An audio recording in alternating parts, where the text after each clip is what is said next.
sa kapatiran ng Kabkaben UMC. Nakikipagdiwang po ang aming pamilya sa masayang selebrasyon ng anibersaryo ng Kabkaben UMC. Maraming salamat din kay Jel dahil siya ang instrumento na ginamit para makabili ng mga Bibles na ipapamahagi. Maraming salamat po sa pagkakataon na maibahagi ko ang kaunting nakaya ko para sa pagbabahagi ng mga Biblia, lalo na sa mga bata at kabataan. Ang mga salita ng Diyos ay siyang maghuhubog sa inyong paglaki.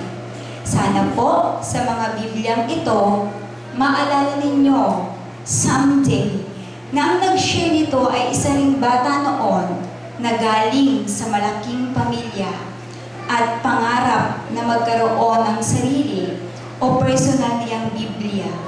Ngunit hindi nangyari sa kapanahunan niya o sa kapanahunan ko, sabi po ng sumulat. Nangihiram lang ako sa atik ko ng Biblia dahil wala akong sariling aklat ng Diyos. Naalala ko na tuwang-tuwa ako minsang namigay ng maliit na pocket-size Bible ang mga missionaries na naglalakad sa luwakan.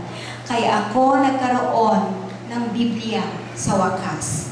Sana pahalagahan ng mga murang isipan ng mga nakababata na basahin at gamitin ang salita ng Diyos at ito ang mag-guide sa inyo sa tamang landas ng buhay. Ang mga salita niya ay nagbibigay sa sinumang nangangailangan ng kapayapaan. Nung bata pa ako, di ko maintindihan masyado ang ibig sabihin ng mga nakasulat sa Biblia. Pero, pag paulit-ulit mo palang pinabasa, ibibigay sa iyo ng Diyos ang kaisipan. Later on, ang ibig sabihin noon, sabi nga nila, i-grant sa iyo ang wisdom na maintindihan mo ang gusto niyang ituro at ipaalam sa iyo.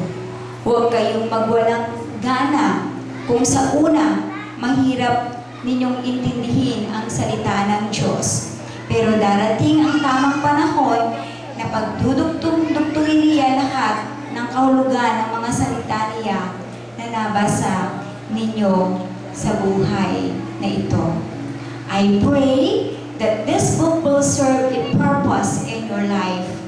At sana rin, pag lumaki na kayo, huwag ninyong kalimutan ang ibang mga bata na nasasabik na makapanayam ang best friend natin na si Jesus sa pamagitan ng mga salita ng Diyos, ang Biblia.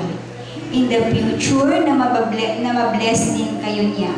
I-share ninyo rin sa ibang mga bata na nasasabik magkaroon ng Bible ang katuparan nito. Sana mag-enjoy at manabik kayo sa pagbasa nito. To God be the glory. Purihin siya sa lahat at habang panahon.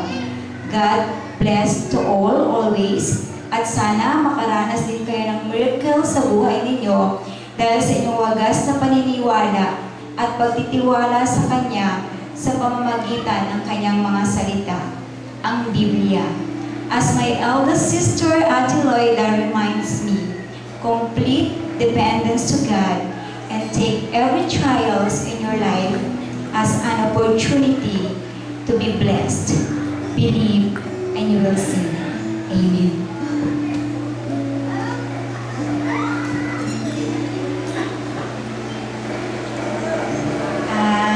Sa pagkakataong pong ito ay meron po tayong ilang mga kapatid na kikilalanin at gusto ko lang pong magbigay ng ilang background. Sa unos na dumating sa Kabkaben UMC noong isang taon ay nakita po natin kung gaano kadakila at katapat ang ating Panginoong Diyos. Malaking bagay sa ating iglesia ang matapat na pagbibigay ng higit sa ikapo ng Kabkaben Kids School. Actually, ang Kabkaben Kids School ay nagbibigay ng 12% na ikapo, which is 17,500.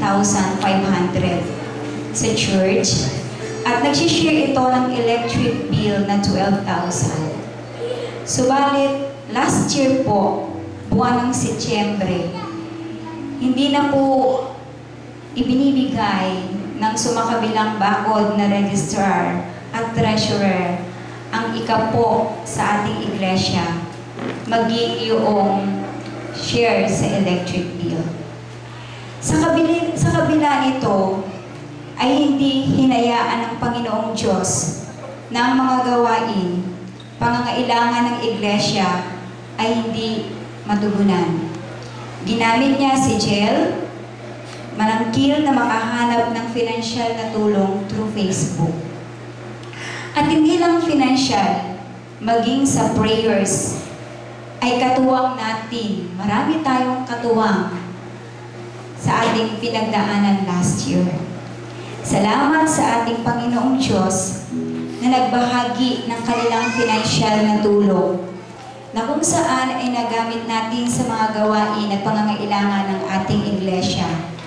Tulad po ng mga microphones, sounds, radio, trompa, yung trompa tower po natin sa labas, yung Boracay Mission Center po natin na pabakod, yung 3 days feeding po na ginawa sa Boracay, yung sa mga anniversary natin, naranasan natin kung gaano kasagana ang ating iglesia noong ating 58th anniversary, yung ating himig pag-ibig, yung ating New Year lunch, yung ating family day out, at ilang mga gawain.